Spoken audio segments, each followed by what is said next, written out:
اعوذ باللہ من الشیطان الرجیم بسم اللہ الرحمن الرحیم یا اہل الکتاب، اے اہل کتاب، لا تغلو فی دینکم، اپنے دین میں غلو نہ کرو، ولا تقولوا علی اللہ، اور نہ کہو تم اللہ تعالیٰ پر الا الحق، مگر حق بات، سوائے حق کے اللہ کے لیے کچھ بھی نہ کہو۔ انما المسیح عیسی ابن مریم، بے شک مسیح یعنی عیسیٰ ابن مریم جو ہیں وہ رسول اللہ کے رسول ہیں، وکلمۃ، اور اس کا کلمہ یعنی حکم ہے، القاہا، اللہ تعالیٰ نے ڈالا ان کو، الی مریم کی طرف، وروح منہ، اور روح اس کی طرف سے، فآمنوا باللہ ورسلہ، پس ایمان لاؤ اللہ پر اور اس کے رسولوں پر، ولا تقولوا ثلاثہ، اور نہ کہو کہ تین خدا ہیں، انتہوا، باز آ جاؤ، رک جاؤ، خیر لکم، یہ تمہارے لیے بہتر ہوگا، انما اللہ، سوائے اس کے کہ اللہ الہ واحد، وہ ایک ہی الہ ہے، اللہ کی ذات ایک ہی معبود ہے، سبحانہ، اس اللہ کی ذات پاک ہے، ان یکون لہ ولد، اس بات سے کہ اس کی اولاد ہو، اللہ اولاد سے پاک ہے، لہو ما فی السماوات و ما فی الارض، اسی اللہ کے لیے ہے جو کچھ آسمانوں میں ہے اور جو کچھ زمین میں ہے، وکفی باللہ وکیلا، اور اللہ تعالیٰ کافی ہے وکیل یعنی کارساز۔ سورۃ النساء کی آیت نمبر 171 آپ کے سامنے تلاوت ہوئی ہے، آپ نے اس کا ترجمہ سماعت فرمایا۔ سب سے پہلے ربط آیات ہیں کہ ان آیت کا پچھلی آیات کے ساتھ کیا تعلق ہے۔ گزشتہ کئی دروس سے اہل کتاب میں سے، کیونکہ اہل کتاب دو طبقے ہیں، عیسائی اور یہودی، تو ان میں سے یہودیوں کا ذکر پیچھے چلا آ رہا ہے کہ انہوں نے نبی کریم صلی اللہ علیہ وسلم سے سوال کیا تھا کہ اگر آپ اپنے دعوے کے مطابق اللہ کے واقعی سچے نبی ہیں، رسول ہیں، تو پھر اللہ کی کتاب قرآن مجید آپ پر یک مشت دفعۃ واحدہ، ایک ہی وقت میں کیوں نہیں نازل ہوئی؟ جیسا کہ حضرت موسیٰ علیہ السلام پر تورات نازل ہوئی ہے، ایک ہی وقت ہوئی ہے، تو اس طرح آپ پر بھی قرآن کیوں نہیں نازل؟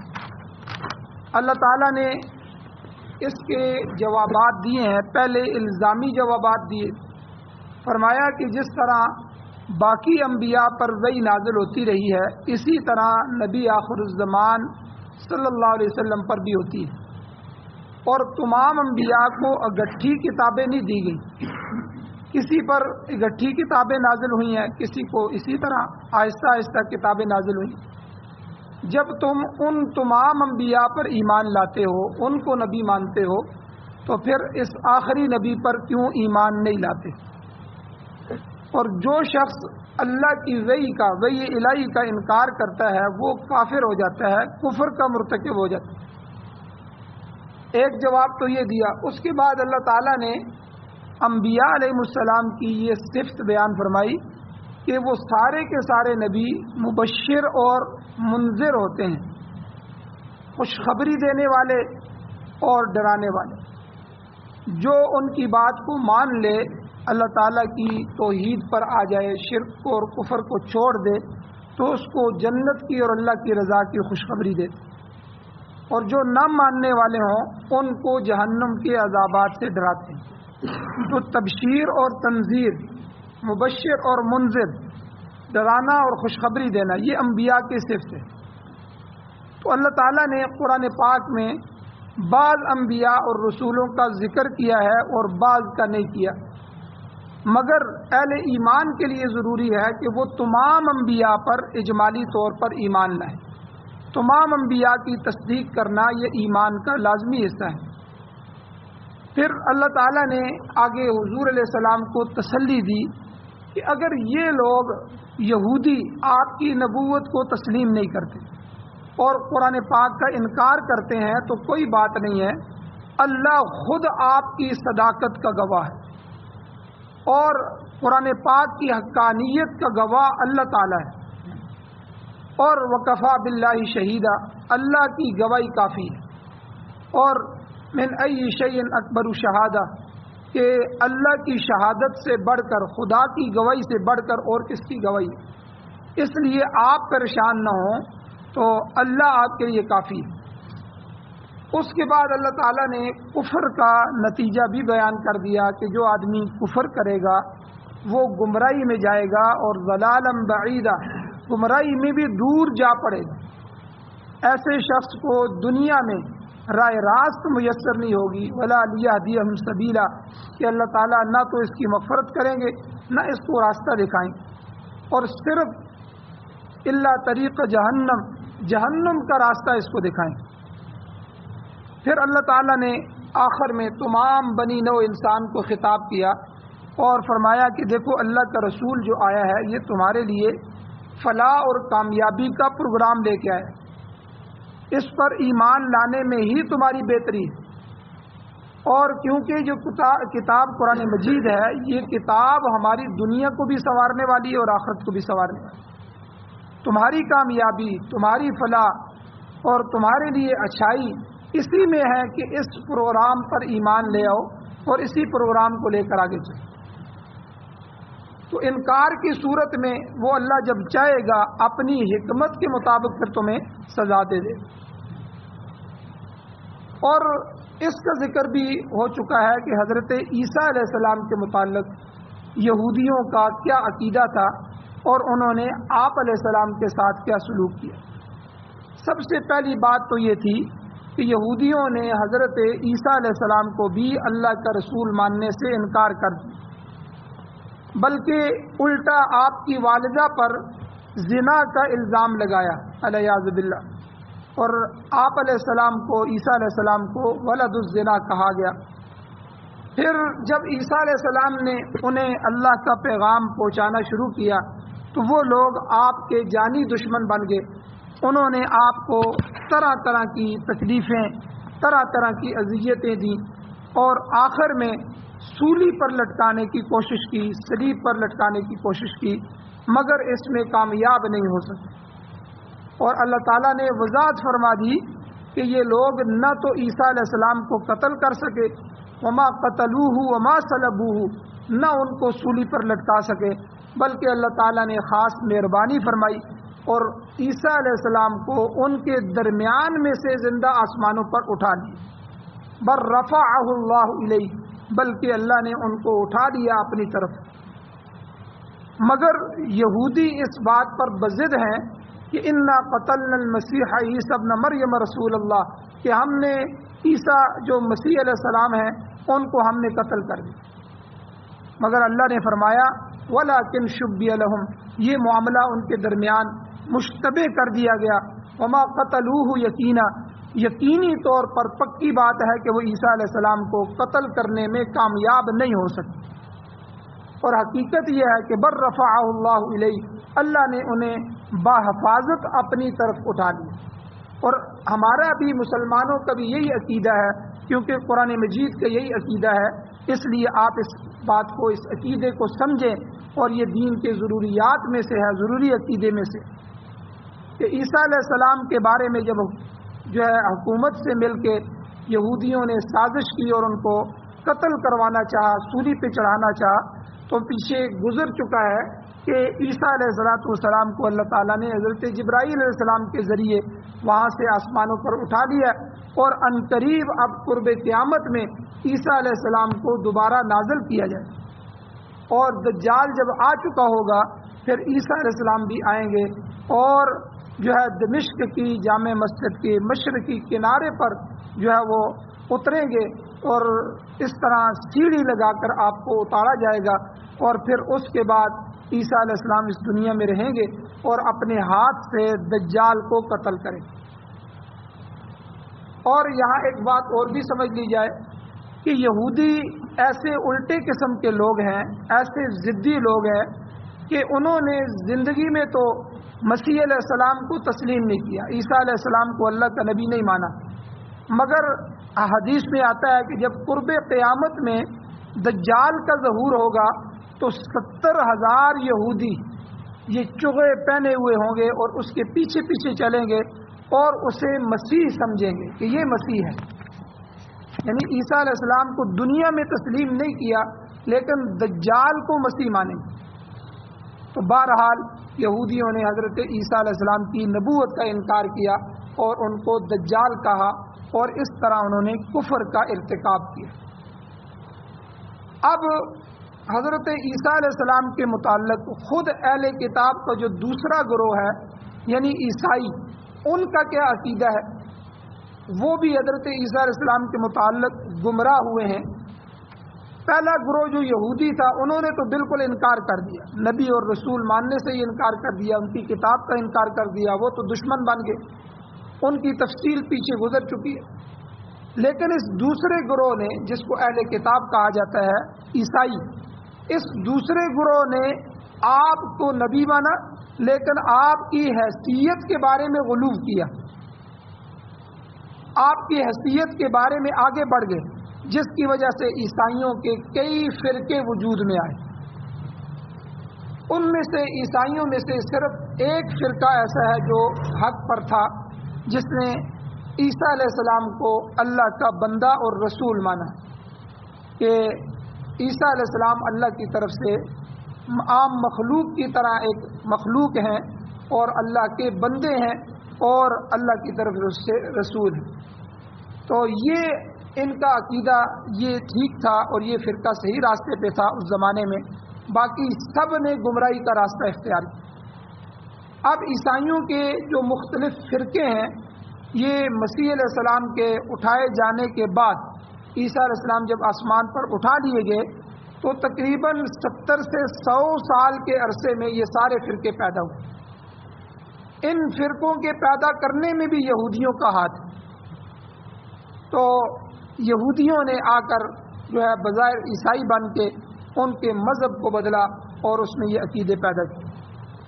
اب ان میں کون کون سے فرقے ہیں عیسائیوں میں؟ ایک فرقہ ان کا اس کا اعتقاد عقیدہ یہ ہے کہ عیسیٰ علیہ السلام بعینہ ہی خدا ہے.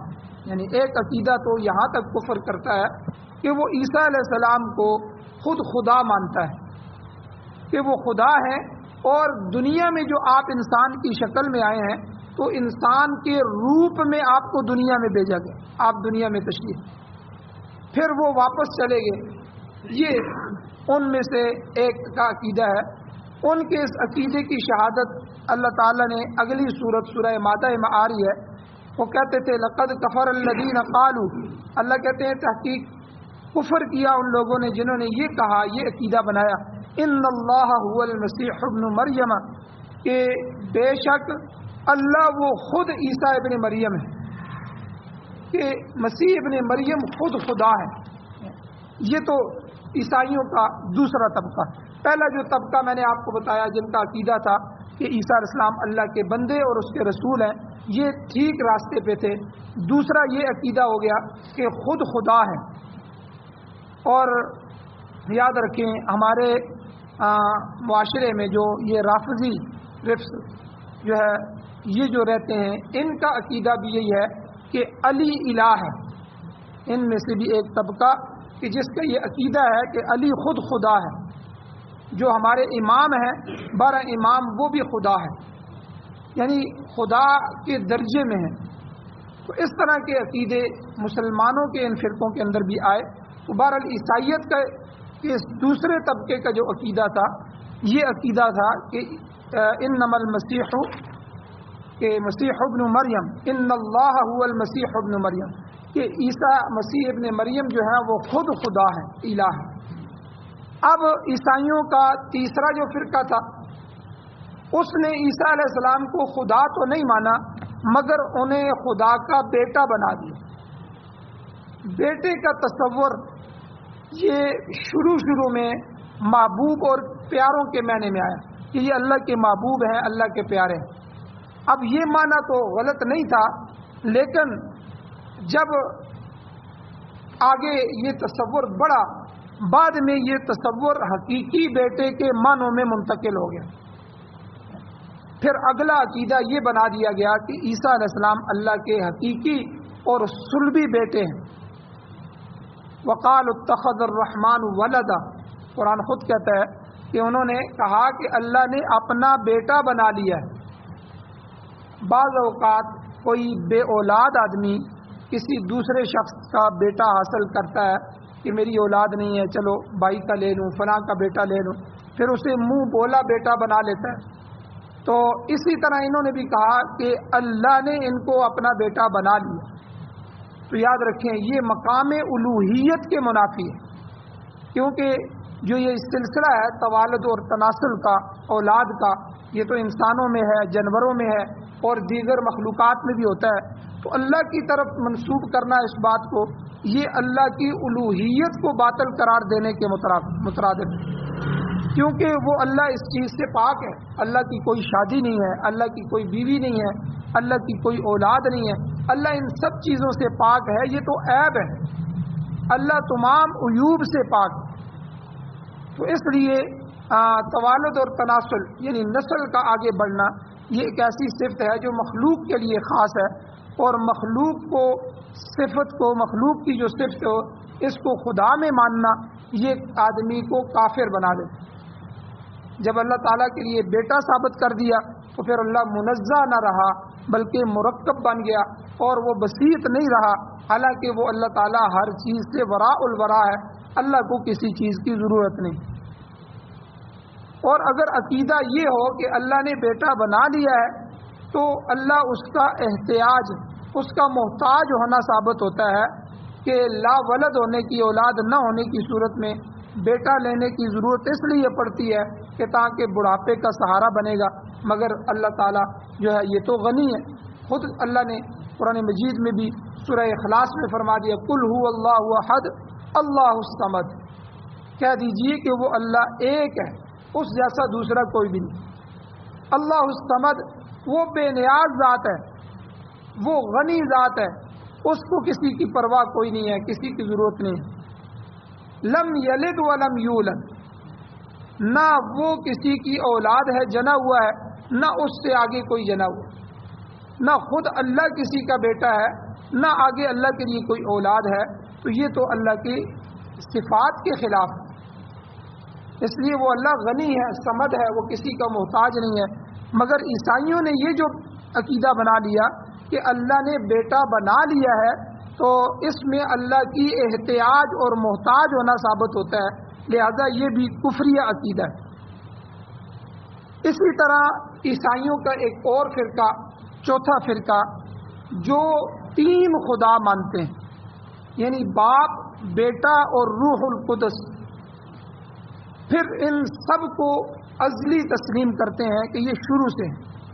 پھر اس کے اوپر ان کا عقیدہ یہ بھی ہے کہ جب یہ تینوں خدا اکٹھے ہوتے ہیں تو تین کی بجائے ایک ہو جاتے ہیں اور مقدس بن جاتے ہیں، گویا کبھی تین ہو جاتے ہیں کبھی ایک ہو جاتے ہیں. اقانیم ثلاثہ یہ ان کا عقیدہ ہے.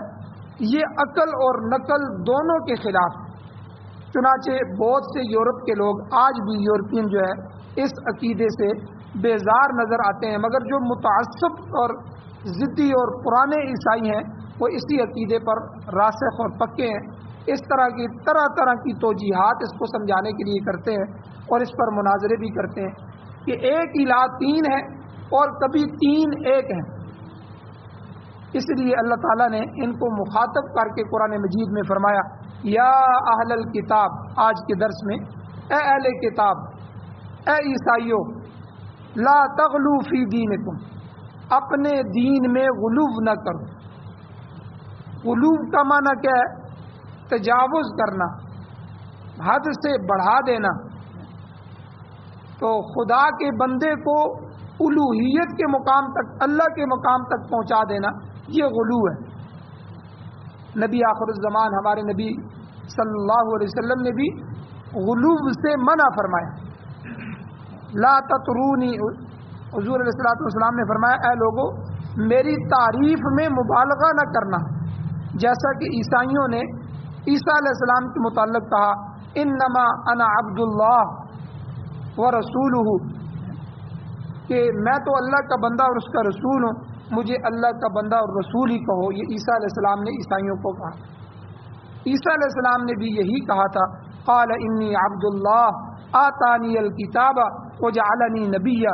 16ویں پارے میں اللہ فرماتے ہیں کہ عیسیٰ علیہ السلام نے کہا میں اللہ کا بندہ ہوں اور مجھے اللہ نے کتاب دی ہے اور مجھے نبی بنایا. وجعلنی نبیا. تو مبالغہ آرائی یہ ہے کہ حضرت عیسیٰ علیہ السلام کو کبھی خدا بنا لیا جائے, کبھی خدا کا بیٹا بنا لیا جائے, کبھی بنایا ہوا بیٹا کہا جائے کہ خود اللہ کا بیٹا تو نہیں ہے لیکن اللہ نے بیٹا بنا لیا ہے. اللہ نے فرمایا لا تغلوا فی دینکم, ایسی باتیں نہ کہو. ولا تقولوا علی اللہ الا الحق, اللہ کے بارے میں حق کے سوا کچھ نہ کہو. حد سے بڑھنا یا حد سے زیادہ کوتاہی کرنا دونوں یکساں قسم کی غلط باتیں. اب مسلمانوں میں بھی آپ دیکھیں کہ اللہ تعالیٰ کے نبی صلی اللہ علیہ وسلم نے ہمیں حدیث مبارکہ میں ہر چیز سکھائی. حضور نے یہ بھی سکھایا کہ بھئی اگر تمہیں کوئی چیز ضرورت ہو, یہاں تک کہ اگر جوتے کا ایک تسمہ بھی ضرورت ہو تو اللہ تعالیٰ کی ذات سے مانگو. اللہ ہی مشکل کشا ہے, اللہ ہی حاجت روا ہے, اللہ ہی دینے والا ہے, اللہ تعالیٰ ہی بگڑی بنانے والا ہے اور ہم سب اللہ کے محتاج ہیں. حضور بھی اللہ کے محتاج. حضور اسی لیے تو ہر بات میں اللہ سے دعائیں مانگتے تھے اور ہر چیز میں اللہ کے سامنے سجدہ ریز ہو جاتے. لیکن مسلمانوں میں جب غلو آیا تو ایک طبقے نے نبی علیہ الصلوۃ والسلام کی تعریفات میں اتنا غلو کیا, اتنا حد سے تجاوز کیا کہ گویا کہ اللہ کے نور میں سے نور کیا دیا, گویا کہ اللہ کی صفات میں شریک کرنا شروع کر دیا کہ یا رسول اللہ مدد, اے اللہ کے رسول آپ سے ہم مدد مانگتے ہیں, آپ ہماری مشکل کو حل فرمائیے. یا علی مشکل کشا, یا فلاں حاجت روا, یا فلاں. یعنی ہم نے اللہ کی ذات کو چھوڑ کے پھر ان ہستیوں کو پکارنا شروع کر دیا. حالانکہ کافر جو تھے انہوں نے بھی, وہ بھی اللہ کو مانتے تھے مشرکین مکہ, لیکن اس کے ساتھ ساتھ ان بتوں کو بھی حاجت روا مشکل کشا کہتے تھے. یہ بھی ہماری حاجتیں پوری کرنے والے. تو اس لیے اللہ تعالیٰ نے یہاں عیسائیوں کے جو عقیدے تھے, جو غلط عقیدے تھے, اور عیسائیوں نے جو اب یہودیوں کا بھی عقیدہ آپ کے سامنے آ گیا, انہوں نے نفرت کی اور ان کی نبوت کا انکار کر دیا, بلکہ حضرت مریم پر بہتان لگایا اور عیسیٰ علیہ السلام کو نعوذ باللہ انہوں نے ولد الزنا اور حرام کا قرار دیا نعوذ باللہ, اور یہاں تک ان سے دشمنی کی کہ حکومت سے مل کے ان کو قتل کرنے کی سازش کی. اللہ نے ان کو زندہ آسمانوں پہ اٹھا لیا اور عیسائیوں نے ان کو نبی مانا, رسول مانا, اور ساتھ ساتھ ان کی محبت میں اتنے آگے بڑھ گئے کہ ان کو خود خدا بنا لیا, اور ایک طبقے نے خدا کا بیٹا بنا لیا, حقیقی بیٹا, اور ایک طبقے نے مانگا ہوا بیٹا بنا لیا. تو یہ محبت کے اندر غلو ہے. اس لیے بندہ یا تو نفرت کرتا ہے یا محبت کرتا ہے, اور نفرت میں بھی کسی کے اندر بڑھ جانا بعض دفعہ یہ انسان کے لیے نقصان دہ ہو جاتا ہے, اور محبت کے اندر غلو کر کے اس ذات کو, اس ہستی کو اللہ کی ذات کے ساتھ ملا دینا, یہ بھی غلو ہے, اور آدمی اس کی وجہ سے شرک اور کفر میں داخل ہو جائے. تو اس لیے یہاں اللہ تعالیٰ نے بالکل صاف ستھرا عیسائیوں کو فرمایا یا اہل الکتاب لا تغلوا فی دینکم, اے اہل کتاب, اے عیسائیوں, اپنے دین میں غلو نہ کرو, اپنے عقیدے کو درست کرو. ولا تقولوا علی اللہ, اور اللہ پر نہ کہو الا الحق, سوائے حق بات.